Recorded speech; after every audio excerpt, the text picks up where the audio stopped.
Without further ado, Zahra, I'll hand it over to you.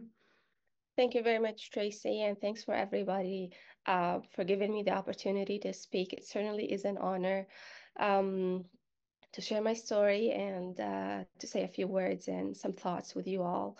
Um, as Tracy said, I was with Global News for just over 3 years when I was terminated from my position as a video journalist. Because of my social media activism in support of Palestinians and in criticism of Israel. But before that, I would like to tell you all about the person that who am I behind screens and behind bylines and behind titles as a video journalist and so on. Um, I prepared some slides and I would like to share with you. So this video here is from my hometown in current day Israel. It's called Shagaf. It is a very, very small village to the west of Hebron, West Bank. It was ethnically cleansed, completely ethnically cleansed by Zionist gangs in October of 1948. Um, Around 800 people were living in that village, mostly farmers, including my own great-grandfather, this man here in the photo. Eventually, my great-grandfather escaped with his wife and their children. Their children included my grandfather, Yusuf. They ended up in Jordan right now, where I was born. But the stories I've heard from my dad and my grandfather about the whole injustice that they faced to be forced to leave their homeland. They were just farmers, unarmed, unable to defend themselves in the face of Zionist gangs, armed and well supported by world powers since 1948 until this day. I will play a video for you right now, and you can take a look at how does this village look like today. And this was filmed by some Israeli friends of Palestine who oppose colonialism. I'll scroll through the video. This is all that's left. Rubble, old houses, stones, that's it. Those were homes. Somewhere here, my own grandfather was born. My grandfather was born in Palestine. He lived through the Nakba. But today, if you Google Shagaf on Google Maps, this is what will show up for you. A historical landmark in Israel. My hometown, with 800 people living there, is now a historical landmark. Tourists go there to visit it, and they put up reviews on Google Maps. Things like amazing historical site, delicate place in the middle of nowhere, but interesting and undeveloped. This is my own hometown that I was robbed of. Uh, Other reviews are like a really amazing place, as if it is an ancient city with lots of abandoned buildings and full of tunnels and pits. People take photos here. They pose for pictures and share photos with their families. This was probably a house of somebody, a relative of mine, maybe my own family, my own grandfather. I can never get to know that. And so, looking at these photos here, looking at what Google Maps writes about my own hometown, makes me wonder, is this true? Is this right? And knowing the facts from the people who lived there and the facts that transformed through generations, reaching to me, a fourth generation Palestinian living thousands of miles away from Shagaf right now. I speak to you from Toronto. The time difference is at least 8 hours. To fly there, I have to take a plane for over 12 hours. And yet, those stories that I heard from my father and my grandfather have shaped me so, so much that I made it my purpose of life to make sure to not let these people die in vain My great-grandfather eventually made his way to Jordan and lived there and farmed the land in any effort, in a desperate attempt to recreate the definition of home. And this is a problem all Palestinians, like myself, living in the diaspora, um, we have a very complicated definition of what it means to have a home. I came all the way to Canada. I migrated to be able to call somewhere home for myself. I know my homeland is here, this place that people visit as tourists. Can I go there? I would never be able to. I must travel somewhere else to create a home for myself.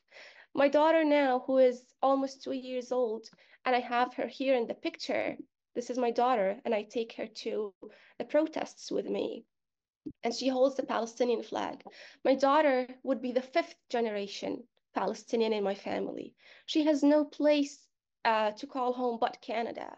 Yet I tell her that the blood in your veins is Palestinian. You belong to that land that was robbed from your mother, her father, her grandfather, and her great-grandfather.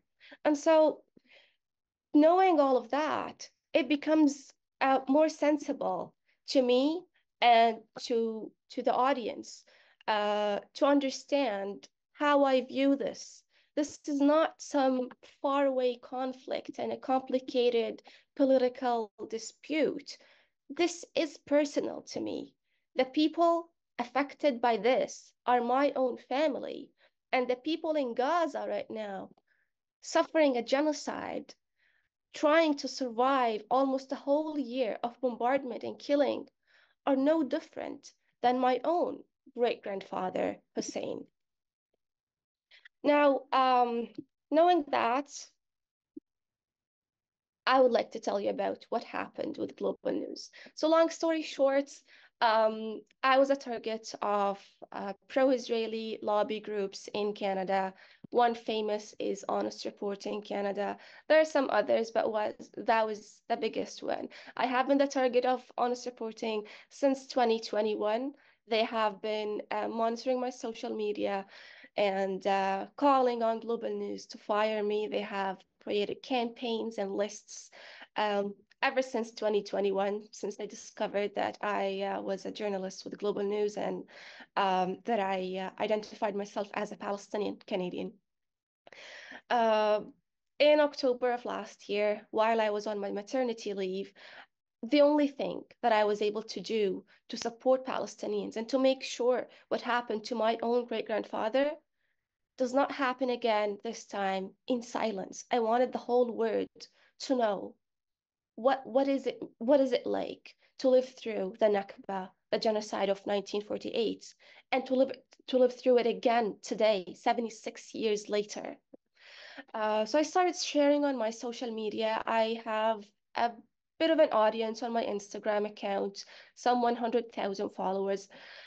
So I was sharing, telling them the stories. I have friends and I also have family in Gaza. So I was sharing their first-hand accounts of their daily lives under Israeli bombardment and so on.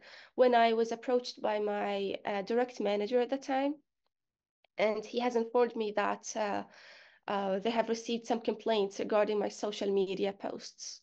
Um, Going back and forth for a few days, trying to identify which posts were in question.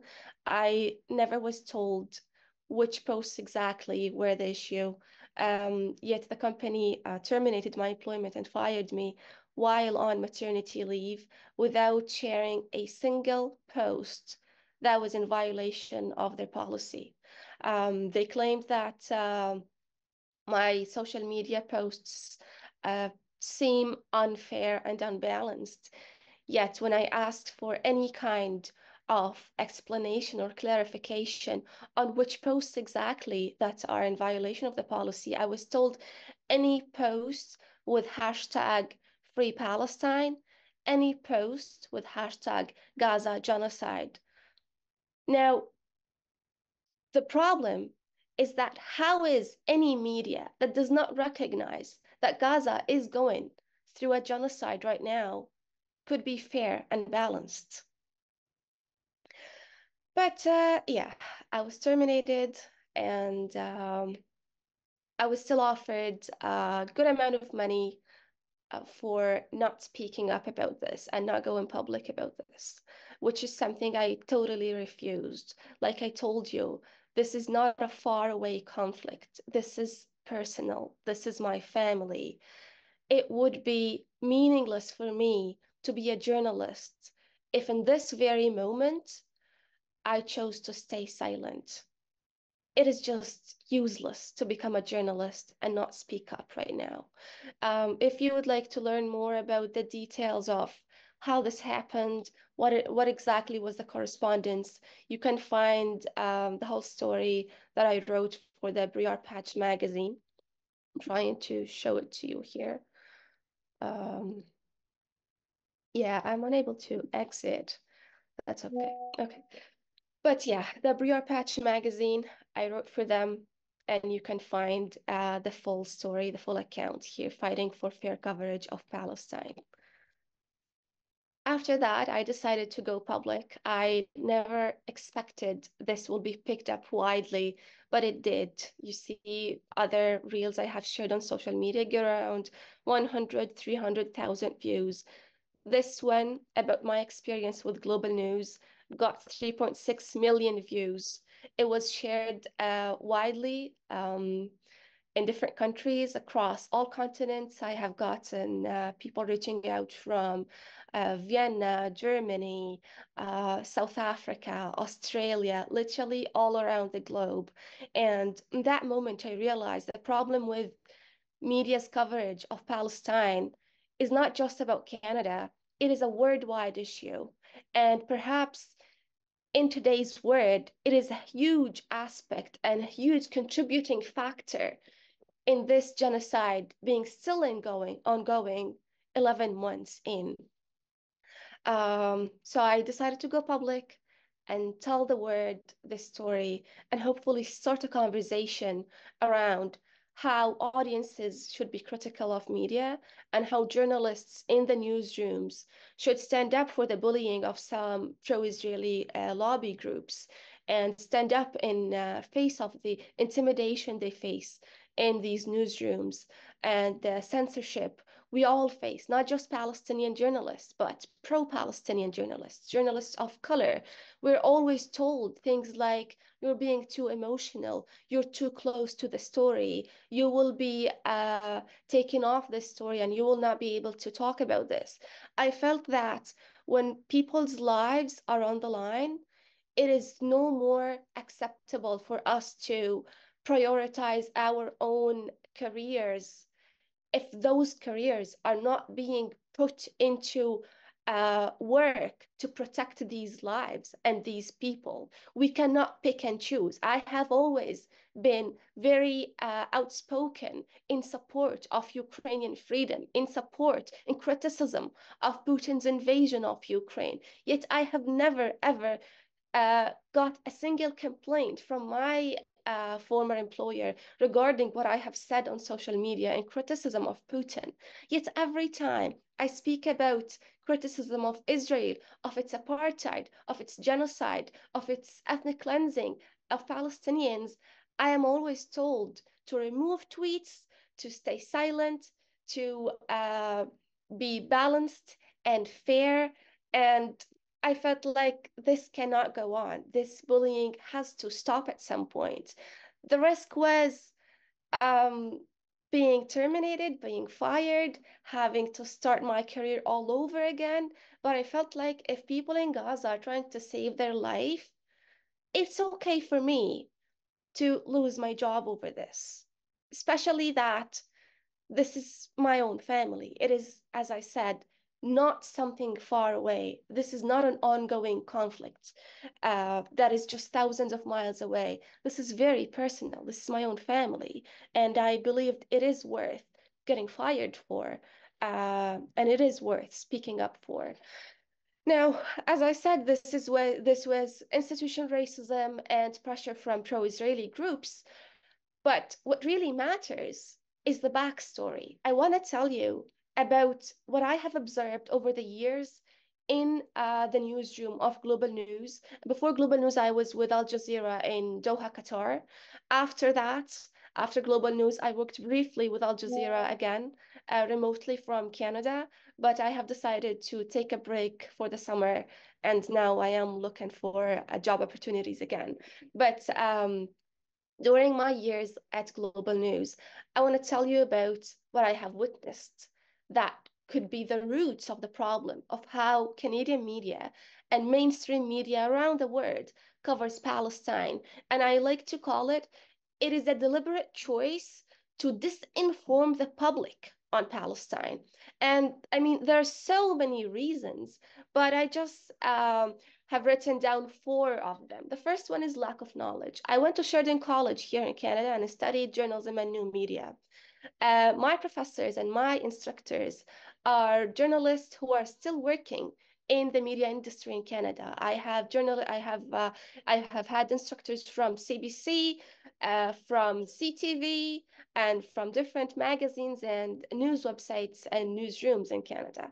Um, I have noticed from journalism college and going through the newsrooms in Canada, there is a huge lack of knowledge when it comes to Palestine.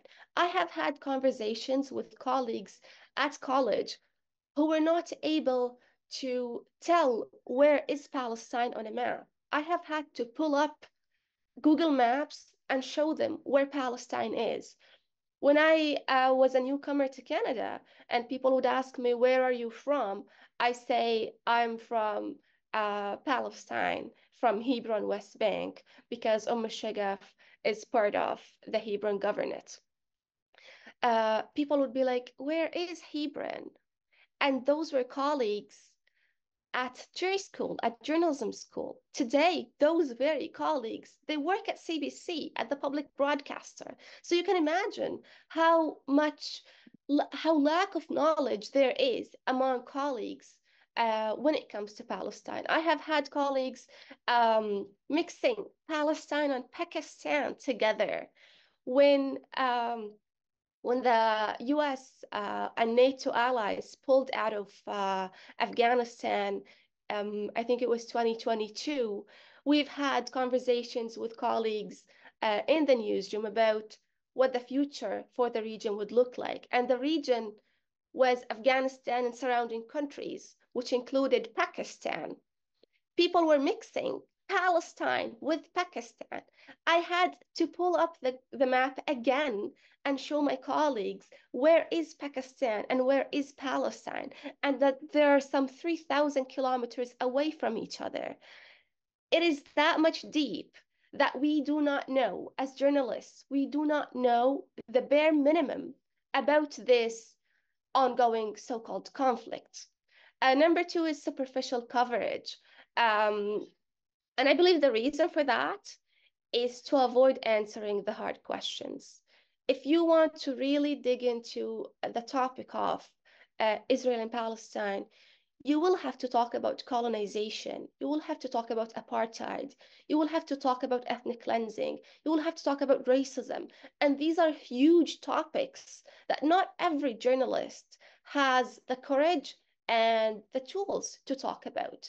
So people often tend to cover the Palestinian issue from a humanitarian perspective, and they make it seem like just a humanitarian crisis without actually pointing the finger on the perpetrator, on the root cause of this crisis.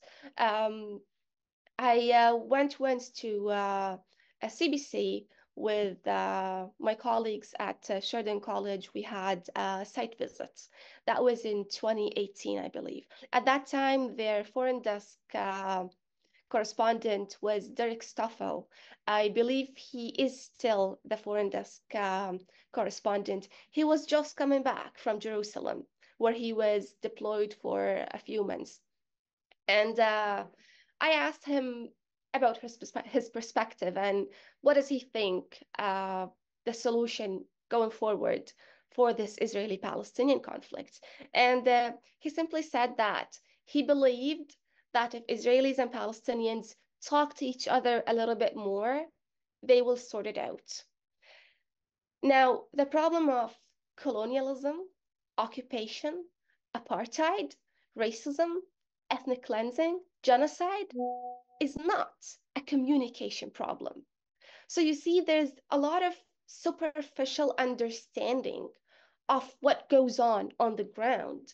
And Dirk Stoffel was the one responsible to tell the story of Palestine to Canadians through the CBC, the public broadcaster. His um, understanding of the situation is that both parties needed to talk a little bit more to each other. How could Gazans talk to Israeli officials bombarding them? How is that possible? How could me, a fourth generation Palestinian, deprived from my own homeland, be able to talk to the ones who stole my land, killed my family, and ethnically cleansed my village, and now use it as a historical tourist site? How is that possible? Without answering the real important questions here and facing the problem of the injustices that have happened since 1948 and up until this day, there will be no reconciliation. And we can see this very well here in Canada. We understand this in Canada very much because because of the past of the indigenous people of this land. It is not that different in Palestine. There are indigenous peoples in Palestine that have been ethnically cleansed and still are, that have been the subject of racism and apartheid and ethnic cleansing and still are. Without answering those questions, there will be no reconciliation.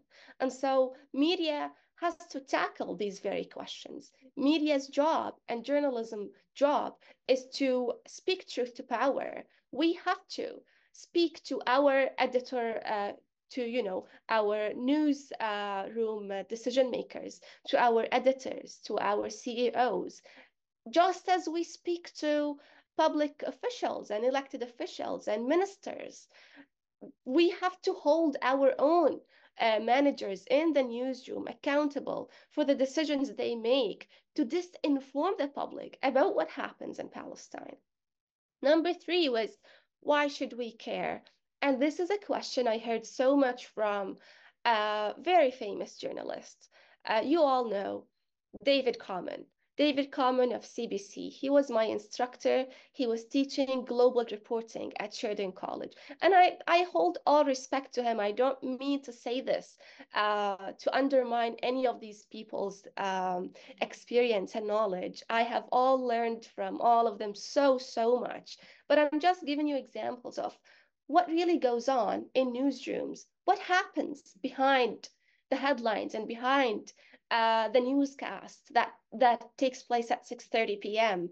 You need to know these conversations that take place in newsrooms. So why should we care? Was question number one. David Common was asking us, students, whenever he gives us an assignment, he was encouraging us to make sure our audience sticks around and watches our full 2-minute report. And so he wanted us to think hardly about how should we make sure in the first 15 seconds of the report or the first line of a story to attract the audience, the reader, whoever watches our report. And he was like, there always has to be a Canadian angle for your audience to care. Now, this assumption is that Canadians and Western people in the West in general do not care about the rest of the world unless it has a Canadian or a local angle. Well, it assumes that the public is selfish and is careless and is ignorant, and it feeds into that. It feeds into this idea that people in Canada who are already far away from the Middle East, who are separated by geography, by time zones, and by language, who live in some sort of a bubble, and should be incentivized to care about lives of Palestinians, as if the fact of a human life is just not enough. There needs to be an incentive for your audience to care. This is how journalists teach students in journalism school, is that unless there is a local angle, your audience will not care. Your story is not going to go public. Your editor is not going to approve this story. You must have a local angle. But this is a big problem because Canada does supply Israel with weapons, pays money to Israel. It helps Israel in its colonialism, and it helps Israel in its bombardment of Palestinians in Gaza. So we certainly should care. Our taxpayer money is being used in this conflict. And so that itself is an enough reason for us to care. There doesn't need to be a reason for a Canadian neighbor who's got some family in Gaza to have the story approved and be told. You can talk about any person in Gaza. You don't need to have a Canadian angle for your story to be approved and published and talked about. So this is number one. Number three, and finally, number four, no resources on the ground. This is a problem I often dealt with in global news. When the Russian invasion of Ukraine happened, global news, just as every other Western media outlet, sent journalists on the ground to cover what happens in Ukraine. Global news did not send anybody into Gaza, anybody into Palestine. They do not hire freelance journalists from the ground. They do not even have connections with journalists on the ground. And so the image they always have is a bit distorted. They only send journalists to the Israeli side. They don't have people speaking Arabic or people from the region to tell the story from within Gaza or from within the occupied territories. When people like me try to get into covering the story, I am being censored. I am being told things like too close to the story and too emotional, and there's a conflict of interest. But other colleagues of non-marginalized groups are not told these things. They're not being criticized as too close to the story or being too emotional about this topic. They can cover it freely with no censorship. But when it comes to Palestinians themselves telling their own stories, there always is a problem. When you try to connect people on the ground with decision makers in the newsroom, there's lots of obstacles. There's lots of scrutiny that takes place that does not take place with Israeli sources. We have seen Israeli officials and Israeli witnesses and people on the ground lying live on air. And we have gotten CNN anchors, NBC anchors, and also here in Canada, repeating those lies unchecked and unverified. That same thing does not happen with Palestinians. We have seen the op-ed that was published by The Breach, and it was a first account witness of a journalist in CBC who resigned her position at CBC in protest of how the CBC covered Palestine in recent months. And in that piece, she has written that CBC supervisors and editors were not allowing the word genocide to appear on air. We're fact-checking whether a Palestinian relative really died.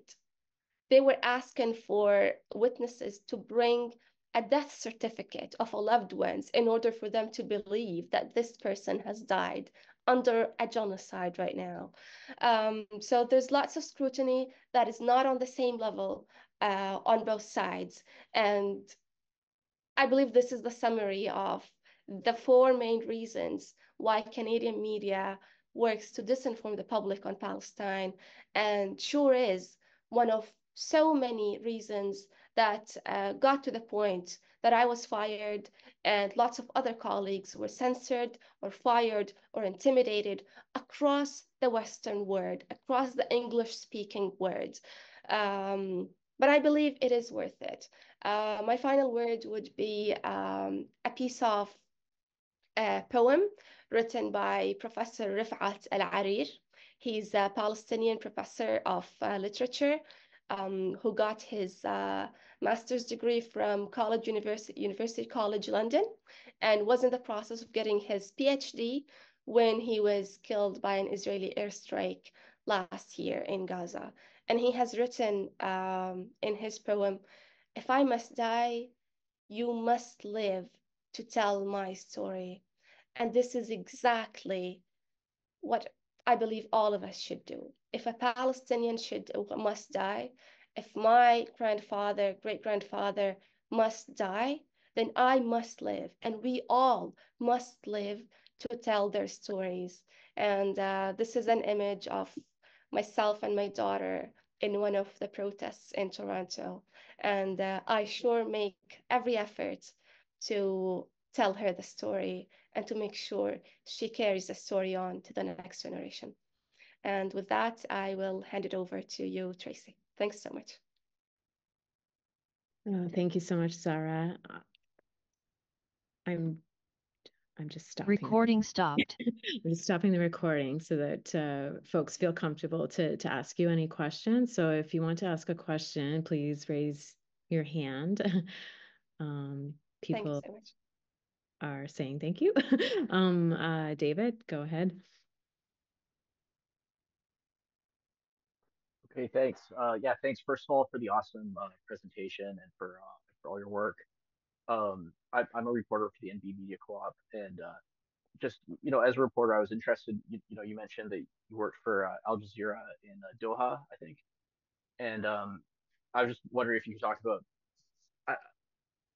I guess, the difference in newsroom culture between Al Jazeera and Global, and also just like how shocking was that, or and also just the closure less than a week ago, the raiding and closure of the Al Jazeera office in the occupied West Bank. Yeah, less than a week ago now. Just wondering your thoughts on this. Thanks, David. Well, exactly as you said, the Israeli raid on Al Jazeera's office in Ramallah and the closure of their office and the ban of Al Jazeera in Jerusalem and in Ramallah and in the occupied territories at all tells you the difference between what Global News would cover, what CNN would cover, and what Al Jazeera would cover. CNN is not banned from the occupied territories, yet Al Jazeera is. Now, how I had to learn this difference was honestly very, very shocking. I grew up in Jordan. It is a Muslim majority country right next to Palestine. The atmosphere I grew up in is in support of Palestine. That is what I grew up witnessing and living through. When I moved to Canada, I had to learn that there was a whole nother perspective, that there were people out there truly and really supporting genocide and occupation with no shame. Now, learning that was a very, very painful process. I talked about it in the piece I wrote for the Briar Patch, and it is online if you'd like to take a look at some of the incidents I have written. But number one incident I remember very, very well and clearly. It was September of 2021, and it was a weekend shift, I think, or an evening shift. So I was the only one on desk. The video team group was staffing the desk 24/7. So there were shifts throughout the day. And on that day, I had the evening shift, so I was the only one working.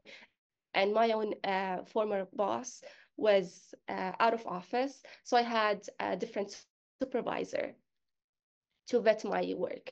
On that day, I was working on a video about the normalization deal between Israel and United Arab Emirates and Bahrain, the Abraham Accords.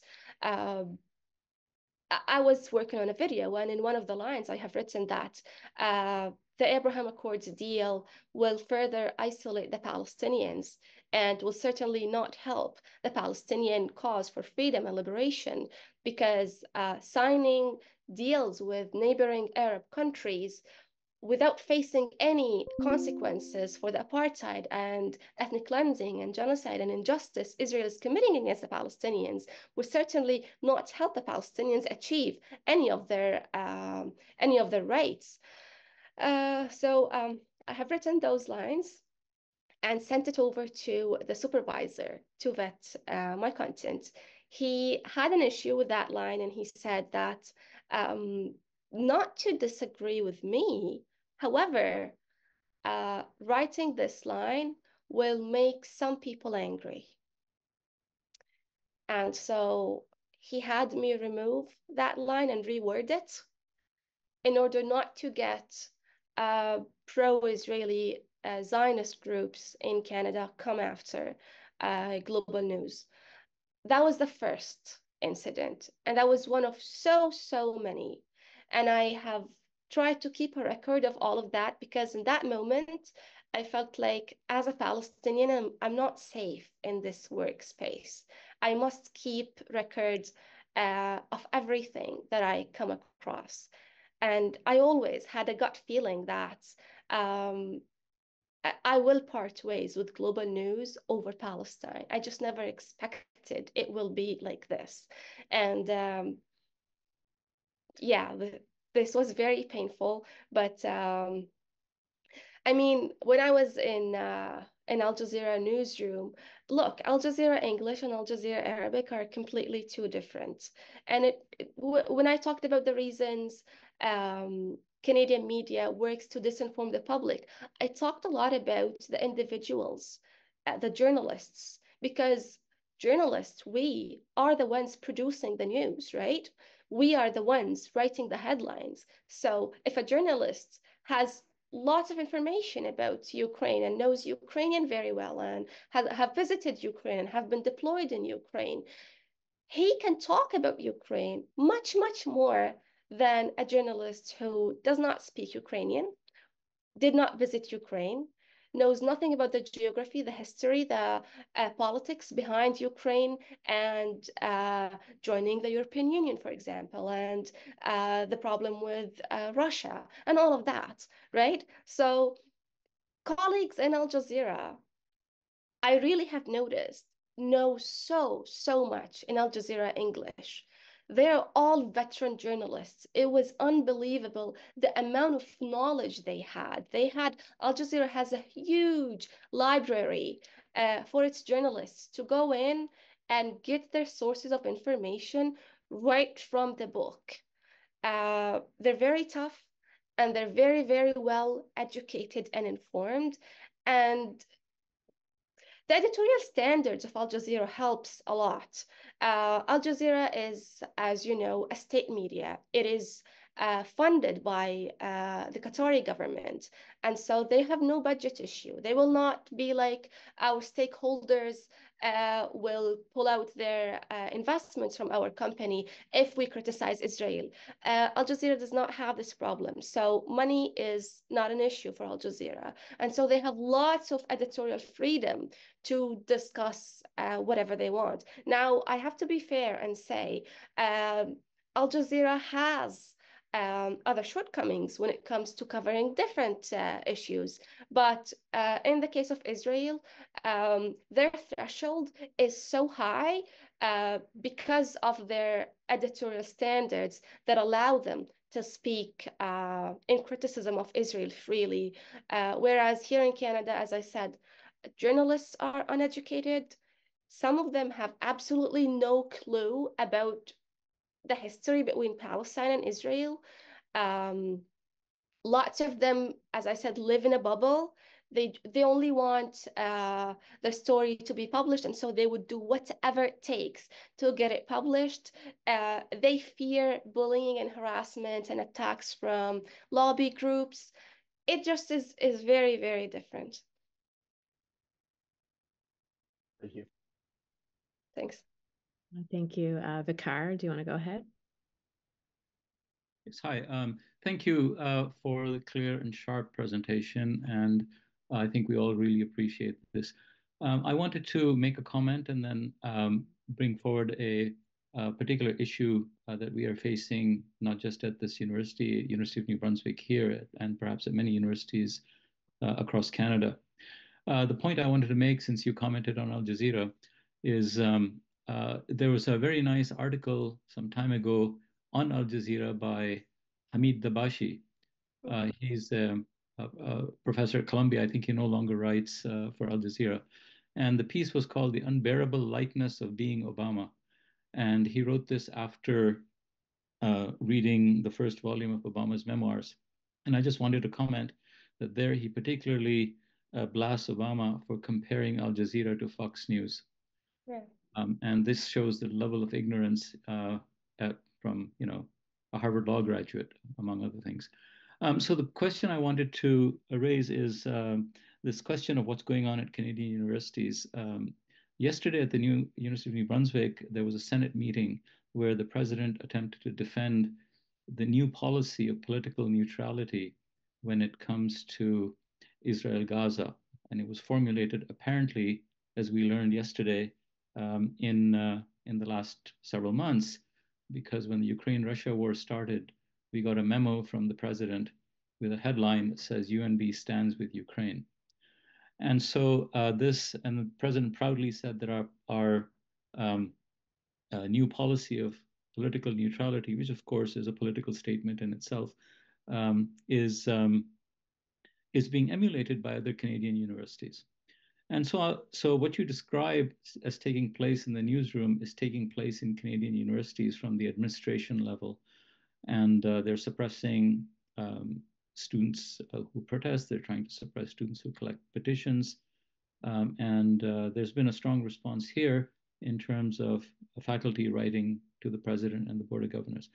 I'd like to ask if you might consider writing an article about what's the so-called political neutrality in Canadian universities, because it's a serious problem and we're trying to battle it from the inside, and this is happening in other universities as well. And any other thoughts you might have on this in comparison with what you see in the newsroom? Thank you very much, Vikar. Would you be able to reach out to me by email to talk more about the article?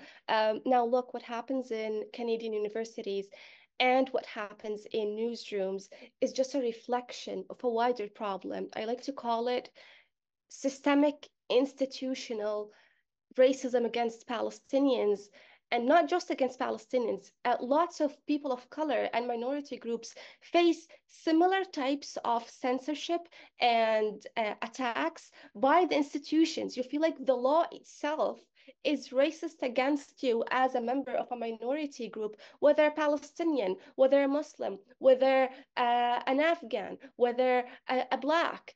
You always feel like this issue you will face at Service Canada, you will also face at the college, then you will face in the newsroom, then you will watch the result of it on CBC. You feel like the whole system is created to the benefit of one group against the other. So when you talk about political neutrality when it comes to Palestine and support of Ukraine in the face of the Russian aggression, this is just a reflection of the wider stance on, for example, the Canadian government stance on Ukraine and on Palestine. These are two different stances the government has, and they certainly are very hypocrite, and you see a reflection of that among all other institutions across different levels. You see the same on municipality levels, and then on provincial levels, on federal levels, in universities, and in schools as well. At like everywhere you turn, you feel like you are facing the same type of resistance or fighting back or trying to silence you. And honestly, this is a form of white supremacy. I do believe this is a form of white supremacy. The fact that a country like Canada that relies on immigrants from all parts of the world, and gets immigrants in and empowers immigrants so much and relies on them for economic prosperity of the country. Yet when immigrants raise their voices about things like, we don't want our taxpayer money to go to support Israel, we're being told to shut up. We're being told to go back home. We're being told to be politically neutral. And that is because the system uh, is in service of white supremacy. And this is an issue uh, that is a remnant of, the dark past history of Canada and the whole Western colonial world that we are still yet to get rid of. But yeah, white supremacy is very much alive in our institutions and our laws, and it just has so many different forms. And this is just one of them. Thank you, Vikar and Zahra. Inji, go ahead. Hi, thank you. Thank you very much for sharing your story. I wanted to ask you that as someone who is also trying to be a journalist and would like to continue writing on Palestine, what is your advice for how to change the culture of newsrooms that we may be working in? Your voice is a bit muffled. Oh, yeah, let me try it.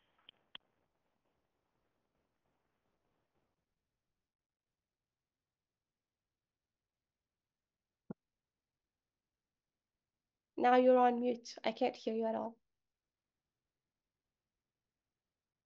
Is this better? Okay, thank you. Sorry about that.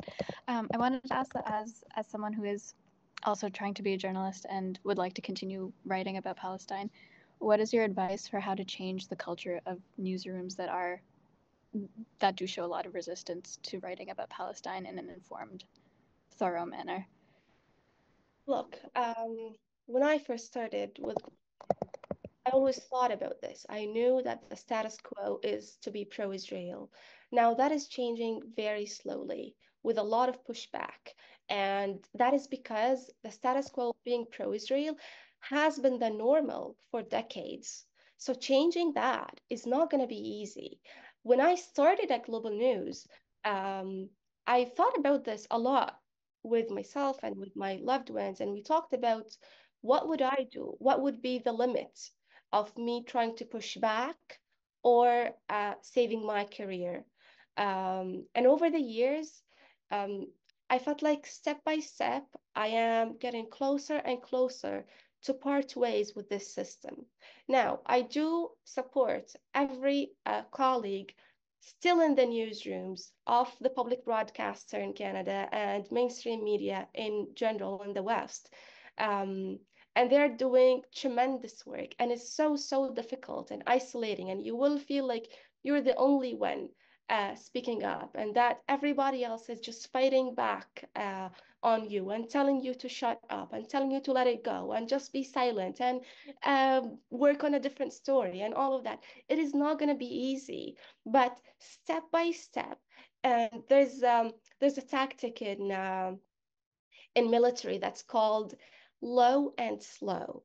So you do the change very, very slowly, and you push the boundaries bit by bit, Now, I came to a point where I was just not able to take any more of it, and I felt like accepting this very low threshold and this very low margin of freedom and criticism of Israel is no different than being complicit in this genocide.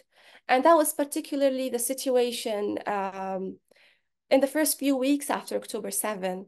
And the whole atmosphere was to support Israel in its attack on Gaza, no matter what. And at that point, I was asked to stay silent. and seeing the images coming out of Gaza every single day and not being able to sleep at night because of the time difference between Canada and Palestine, I was up all night because I wanted to make sure with every airstrike, the loved ones, the friends, the family members in Gaza are still alive. So that was very, very tense. And for my former boss to come and ask me to just stay silent at this time, I felt like this is too much. If I'm staying silent, I'm being complicit. No, thank you. And that's how we parted ways. But I really, really support every journalist who is still sticking around and still working in the Canadian newsrooms. It is not easy, but it must be done. And the work is from the inside. Now, the better option, of course, would be to fund independent media because people are walking away from legacy media for all kinds of reasons. Obviously, one of them, the very hypocrite coverage of Palestine versus Ukraine. And with alternative sources of information, as we see, people are able to hear from journalists on the ground directly on TikTok, on Instagram, on Facebook Live, on Twitter. There's no barrier anymore between the source and the audience. There's no filtration anymore. So people watching any type of news outlet with its own agenda, with its own restrictions, whether it's budget, whether it's political views, any kind of filter, are able to compare what really is happening on the ground and what this particular media outlet is presenting to them. And that is why so many people are just tuning out and walking away from watching and listening and paying money to these outlets and are instead choosing to support independent media. And I really, really believe that people should put much more money into that to empower independent journalists to be able to make a living out of telling the stories that matter with no political or ideological agendas.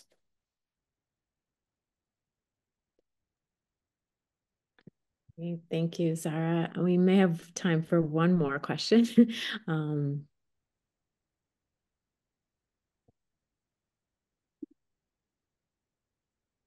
No, okay. Thank you so much, Zahra. I know that I found your talk very informative and also just very was very moved by it, and I look forward to it. Will be online at mbmediacorp.org, and as soon as we can get it up, then we will share that around too. But I think it will be. I hope that journalists will will listen to it and yeah, so thank you so much. Thanks, Tracy. Thank you for everybody. Thank you for the opportunity. I was honored, and yeah, thanks a lot.